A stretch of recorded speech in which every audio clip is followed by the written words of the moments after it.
जो कहानी का नायक है वह एक असहाय बालक है। उसके पिता की युद्ध में मृत्यु हो चुकी थी। उसकी माँ उसे बहुत पीटती थी, इसलिए वो घर से भाग आया और उसने एक मध्यवर्गीय परिवार में नौकरी कर ली। बहादुर बड़े परिश्रम से घर में काम करने लगा। गृह स्वामिनी निर्मला उसके काम से बहुत खुश थी। निर्मला ने उसका नाम बहादुर रखा। बहादुर की मेहनत के कारण मकान साफ सुथरा रहने लगा और घर के सभी सदस्यों के कपड़े भी साफ सुथरे रहने लगे। बहादुर देर रात तक काम करता और सुबह जल्दी उठकर काम में जुट जाता। वह इसी में खुश था और हर समय हंसता रहता था। वह रात को सोते समय पहाड़ी भाषा में कोई गीत गुनगुनाता रहता था। हंसना और हंसाना मानो उसकी आदत बन गई थी। निर्मला का बड़ा बेटा किशोर एक बिगड़ा हुआ लड़का था। वह शांत शौकत रोब झाड़ने में रहता था। उसने अपने सारे काम बहादुर को सौंप दिए थे। यदि बहादुर उसके काम में तनिक सी भी असावधानी बरते तो उसे गाली मिलती थी।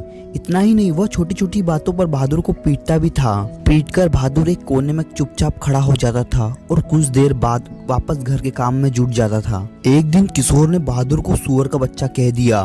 बहादुर इस गाली को सह न सका। उसका स्वाभिमान जाग गया और उसने उसका काम करने से इनकार कर दिया। जब निर्मला के पति ने भी उससे डांटा तो उसने कहा, बापूजी, भैया ने मेरे बाप को क्यों लाकर खड़ा कर दिया है। इतना कहकर वह रो पड़ा।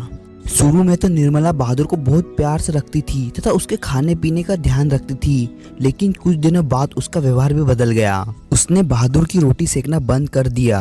अब घर की स्थिति यह हो गई थी कि जरा सी भी गलती होने पर किशोर और निर्मला उसे पीटते। मारपीट और गलतियां होने के कारण बहादुर से गलतियां और भूलें अधिक होने लगी। एक रविवार को निर्मला के रिश्तेदार अपने पति और बच्चों के साथ निर्मला के घर आए। नाश्ता करने के बाद अचानक उस रिश्तेदार की पत्नी नीचे फर्श पर झुककर देखने लगी और चारपाई पर कमरे के अंदर छानबीन करने लगी। पूछने पर उसने बताया कि उसके 11 रुपए खो गए हैं जो उन्होंने चारपाई पर निकाल कर रखे थे। इसके बाद सबने बहादुर पर संदेह किया। बहादुर से पूछा गया, उसने रुपए उठा लेने से साफ इनकार कर दिया। उसे खूब पीटा भी गया और पुलिस की धमकी भी दी गई। निर्मला ने भी बहादुर को डराया, धमकाया और पीटा। सब सोच रहे थे कि पिटाई के डर से वह अपना अपराध स्वीकार कर लेगा, लेकिन जब उसने रुपए लिए ही नहीं थे तो वो कैसे कहता कि रुपए उसने उठाए थे। इस घटना के बाद घर के सभी सदस्य बहादुर को संदेह की दृष्टि से देखने लगे और कुत्ते की तरह धुतकारने लगे। उस दिन के बाद बहादुर बहुत ही खिन्न रहने लगा और एक दिन दोपहर को अपना बिस्तर, पहनने के कपड़े, जूते आदि सामान को छोड़कर घर से चला गया। निर्मला के पति शाम को जब दफ्तर से लौटे तो उन्होंने निर्मला को सिर पर हाथ रख के परेशान देखा। आंगन गंदा पड़ा था, बर्तन बिना मजे पड़े थे, घर का सामान अस्त व्यस्त था। उसने कारण पूछा तो पता चला कि बहादुर अपना सामान छोड़कर घर से चला गया। निर्मला, उसके पति और किशोर को उसकी ईमानदारी पर विश्वास हो गया था।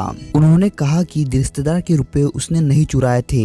निर्मला, उसका पति और किशोर सभी बहादुर पर किए गए अत्याचारों के लिए पश्चाताप करने लगे।